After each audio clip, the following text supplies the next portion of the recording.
अरे भाग्यवान, मेरे जूते कहाँ रखे हैं? मुझे बाहर जाने में देर हो रही है। तभी मालती कमरे में आती है। ये रहे आपकी जूते। मैं इन्हें साफ करने के लिए ले गई थी।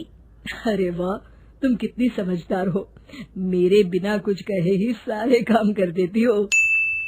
तभी मालती झिझकते हुए रमेश से कहती है, सुनिए जी, आपसे एक बात कहूँ, बुरा तो नहीं मानेंगे ना? अरे नहीं नहीं, बेफिक्र होकर कहो। शादी से पहले मैं अपने मायके में नौकरी करती थी। मैं चाहती हूँ कि अब मैं फिर से नौकरी करना शुरू कर दूं। वैसे भी सारा दिन घर में बोर हो जाती हूँ। देखो मालती, तुम्हारे नौकरी करने से मुझे कोई ऐतराज नहीं है, लेकिन तुम्हें एक बात बता दूं, हमारे खानदान में आज तक कभी किसी औरत ने नौकरी नहीं की। फिर भी एक बार तुम माँ से पूछ कर देखो, अगर वो तुम्हें नौकरी करने की इजाजत दे देती है तो अच्छी बात है। रमेश वहाँ से चला जाता है। फिर उसी शाम मालती अपनी सास के पैर दबा रही होती है। तभी उसकी सास मालती से कहती है, अरे क्या बात है बहू, आज तो ठीक तरह से मेरे पैर नहीं दबा रही। किसी ख्याल में खोई पड़ी है क्या? मैं भी तो जानूं आखिर बात क्या है। अब दरअसल वो माँ जी। अरे हाँ हाँ बोलो, इतना सोच क्यों रही हो? माँ जी, अगर आप बुरा न माने तो मैं नौकरी करना चाहती हूँ। घर के काम करने के बाद मेरे पास काफी वक्त बच जाता है। मालती की ये बात सुनकर उसकी सास गुस्से में कहती है, अरे बहू, तेरी तबीयत तो ठीक है ना? आज ये कैसी बहकी बातें कर रही है? भला हमारे खानदान में आज तक कभी किसी औरत ने नौकरी की है जो तू नौकरी करने की बात कर रही है, हैं? अरे बहू, तू क्या रिश्तेदारी में हमारी नाक कटाना चाहती है? जितना जल्दी हो सके अपने दिमाग से नौकरी का भूत उतार दे, और अब जा, जल्दी से रसोई में जा, खाना बनाने का वक्त हो रहा है। मालती मन मार कर खाना पकाने के लिए रसोई घर में चली जाती है। अगले दिन, नमस्ते माँ जी, कैसी हैं आप? अरे आओ आओ दिवाकर बेटा, बैठो, मैं तुम्हारे लिए चाय मंगाती हूँ।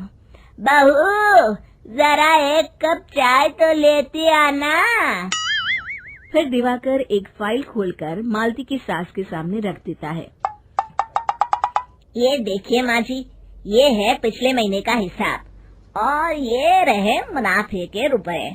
एक बार हिसाब देख लीजिए और इन कागजों पर अपने दस्तखत कर दीजिए। अरे दिवाकर बेटा, मैंने भला आज तक कभी तेरा हिसाब देखा है जो अब देखूंगी? ला बता, कहाँ दस्तखत करूं? तभी मालती चाय लेकर वहाँ आ जाती है और अपनी सास को बिना कागजातों को पढ़े इस तरह लापरवाही से दस्तखत करते हुए देखकर हैरान रह जाती है। अच्छा माँ जी, अब मैं चलता हूँ, फैक्ट्री में बहुत काम है। फिर दिवाकर वहाँ से चला जाता है। कुछ दिनों बाद मालती बाजार में कुछ सामान खरीद रही होती है। तभी एक बूढ़ा आदमी उसे आवाज देता है, अरे मालती बेटी, कैसी हो? मुझे पहचाना? मैं तुम्हारी कंपनी में मुनीम का काम करता हूँ। हाँ चाचा जी, मैं आपको बिल्कुल पहचानती हूँ। कहिए, कैसे हैं आप? मैं तो ठीक हूँ। कंपनी में कुछ भी ठीक नहीं चल रहा, यहाँ तक कि हमें ठीक वक्त पर तनख्वाह भी नहीं मिलती। ये आप क्या कह रहे हैं? अब क्या बताऊँ, आप लोग तो कभी हिसाब किताब देखने दफ्तर आते नहीं। मेरी मानो तो एक बार आप लोग दफ्तर आकर सारा हिसाब किताब देख लो, आपको असलियत पता चल जाएगी। अच्छा बेटी, अब मैं चलता हूँ, देर हो रही है। फिर वो बूढ़ा वहाँ से चला जाता है। वहीं दूसरी तरफ मालती घर पहुंचकर अपनी सास को सारी बात बताती है। तभी वहाँ रमेश भी आ जाता है, लेकिन मालती की सास मालती की किसी भी बात पर विश्वास नहीं करती। तभी रमेश कहता है, अरे माँ, बिना आग के कभी धुआं नहीं उठता। जब मालती इतना कह रही है तो हमें एक बार दफ्तर चलकर देख लेना चाहिए। वैसे भी हम लोग काफी दिन से अपने दफ्तर नहीं गए हैं। इस तरह किसी एक आदमी के भरोसे काम छोड़ना मुझे भी ठीक नहीं लगता। अगले दिन वे सभी अपने दफ्तर पहुंचते हैं और सीधे दिवाकर के कैबिन में जाते हैं। अचानक सबको एक साथ देखकर दिवाकर चौंक जाता है। अरे माँ जी, आप सब लोग अचानक यहाँ कैसे आ गए? अगर कुछ काम था तो मुझे एक फोन कर दिया होता, मैं आपके घर आ जाता। तभी मालती की सास कहती है, अरे दिवाकर बेटा, आज मैं हिसाब देखने दफ्तर आई हूँ, जरा मुझे पिछले 6 महीनों का हिसाब दिखाना तो बेटा। दिवाकर घबराते हुए हिसाब की फाइल मालती की सास को देता है। मालती की सास फाइल लेकर मालती को देती है और कहती है, ले बहू, देख ले हिसाब। मालती फाइल को बड़े गौर से देखती है और अगले ही पल उसे सारी गड़बड़ी समझ में आ जाती है।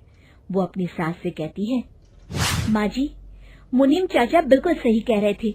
हमारी कंपनी में पिछले 6 महीनों में जितना मुनाफा हुआ है, हमें उसका आधा पैसा भी नहीं मिला। यूँ समझ लीजिए कि 1 रुपये में सिर्फ चवन्नी ही हमारे हाथों में आई है।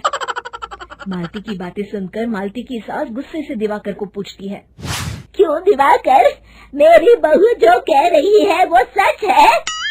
दिवाकर समझ जाता है आज उसका भांडा फूट चुका है। वो गिड़गिड़ाते हुए कहता है, मुझे माफ कर दीजिए माँ जी, मैं पैसों के लालच में अंधा हो गया था। अरे वाह दिवाकर, तू तो एक नंबर का चोर निकला। इतने दिनों से मैं तुझ पर आंख बंद करके भरोसा करती रही और तू मुझे ही चुना लगाता रहा। अभी के अभी निकल यहाँ से और दोबारा अपनी शक्ल मत दिखाना। दिवाकर वहाँ से भाग जाता है। मालती की सास मालती को शाबाशी देते हुए कहती है, बहू, आज मैं समझ गई कि पढ़ाई लिखाई हमारी जिंदगी में कितनी जरूरी है। मैं बहुत किस्मत वाली हूँ जो मुझे तुझ जैसी बहू मिली है। शिक्षा, पढ़ाई लिखाई का इस्तेमाल सही जगह करके हम दुनिया में बहुत कुछ बदल सकते हैं।